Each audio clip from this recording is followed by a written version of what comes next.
So LEGO sent me the new Daily Bugle set to review for you guys, and since I have it here and I've been able to go over it, I've made a list of some of my favorite Easter eggs from this set. In today's video, we'll be breaking down all of those Easter eggs. Now, if there's anything I missed, be sure to drop a comment below and let me know, but I think I got most of them. So with that being said, let's dive in.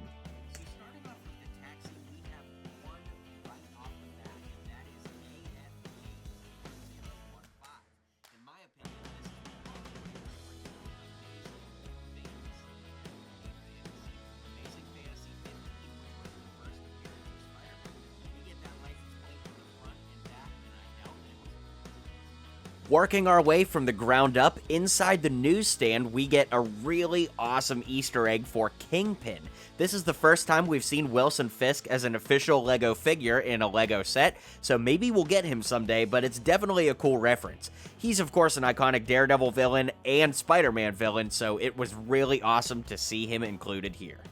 On the side of the building, you'll see there's a little rat in the left corner here as we turn it, and the instructions, there's an interview with the actual creator of the set who said that this rat is a reference to the rat from Avengers Endgame, so it's definitely a reference, even if not a specific Spider-Man reference. On the back door, we have some graffiti that is a reference to the Goblin Nation from the Superior Spider-Man storyline. We don't have a Superior Spider-Man LEGO figure yet, but that's what we've got. There's an Eddie Was Here too, obviously a reference to Eddie Brock. There's a little spider backpack area up here that could be a reference to the PS4 game as well, so we kind of have two Easter eggs very close in proximity around back. Moving up the building, we have a campaign ad for Norman Osborn running for mayor. This one's pretty obvious, of course. Norman Osborn is the alter ego of the Green Goblin, and I love that his hairpiece is kind of like slanted with the lines just like he looks in the comics. This is superb, and honestly, I would love to get him as a figure someday. Maybe if he joins the MCU, but anyways, awesome reference right here. As we get inside the first floor, there's a TV screen here with Morbius on it. Now, there's a little reference to the bottom saying there's a garlic shortage as well. Of course, vampires hate garlic, but it's very cool to see Morbius referenced for the first time in LEGO form, so that's really cool on the inside. As we move further inside, there are some newspapers on the wall that are a little tricky to see, but you can see that one of them is new building for NYC's #1 newspaper, like an old Daily Bugle. That's kind of cool. Then there's a Lego Man Walks on the Moon. 1414 Falcon fan said maybe this was Stan Lee from his cameo, but I don't think so. Then there's just another little Spider-Man reference, but very cool on the wall here. I like to see all of the references we can get. The whole front of the building is a big reference in and of itself to classic Spider-Man comics, those being the Clone Saga, which of course had Jackal, and, we see the Kurt Connors here, who would go on to become the Lizard, and that's really cool.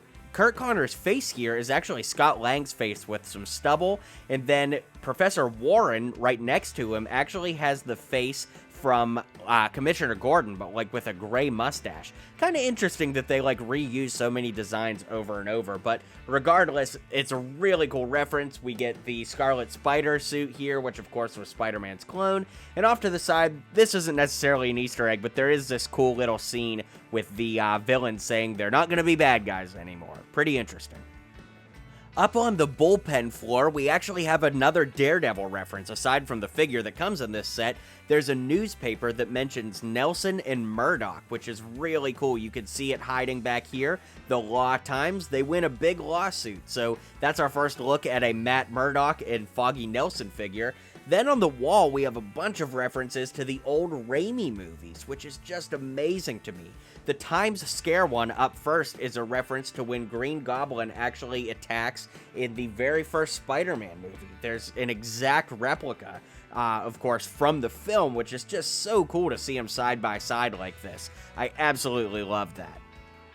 Right next to that, we get a reference to the comics and the Raimi films, a little mixture of both, but with the Spider-Man No More. And then the back one, the Doc Ock Still at Large, is actually an exact replica from the film, but even cooler than that, there was already a Lego piece that existed like this from an old Raimi Spider-Man set from back in the day. I had this set as a kid, I have it again now, but the piece is almost an exact replica, so it's a reference to a movie and a Lego set at the same time. How cool is that?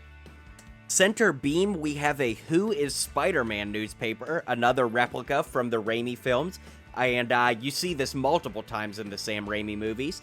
On the wall, we have a reference to comic book Electro, our first look at Electro since the video games, but pretty amazing to see what he might look like in a Lego design. Maybe we'll get comic book Electro someday as a Lego figure, but that would be pretty cool. For now, though, we've got the little newspaper. Over on this side of the podium, you can see that there's a Rhino Escapes from the Zoo, of course referencing the Spider-Man villain Rhino, and it's cool to see him in his classic comic book suit, because we have gotten the mech version in the past, but to see the actual version is pretty cool what he'd look like.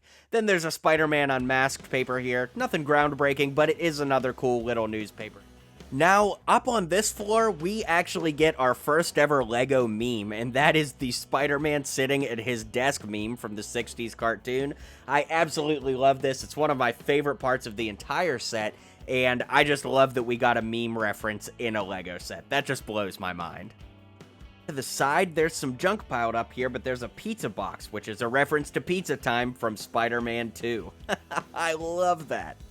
The top floor, if we look at Betty Brandt's desk, we can see that she has 99 missed calls from Eddie Brock. Of course, Eddie Brock being Venom. It's kind of a cool callback to Spider-Man 3, how he's kind of desperate for her, or at least kind of plays it up. Pretty fun.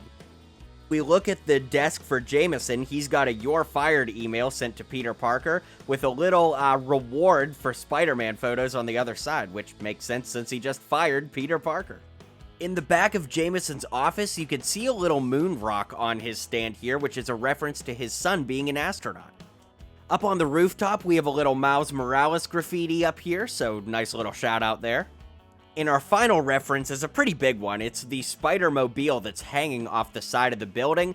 Apparently, this could have driven up walls in the comics. I did not know that, but it's a pretty faithful recreation to the one from the comic books, and it's definitely a cool inclusion, so I like this a lot. Well, guys, that's going to wrap up my Easter egg coverage of this set. Drop a comment and let me know what your favorite Easter egg was, or if there's any that I missed or overlooked. As always, be sure to hit like and subscribe because I've got new content pretty much every day here on my channel, including LEGO customs, upgrades, set reviews, news, and all of that fun stuff. If you liked what you saw and you liked what you heard, feel free to click that subscribe button for more LEGO videos coming in the near future.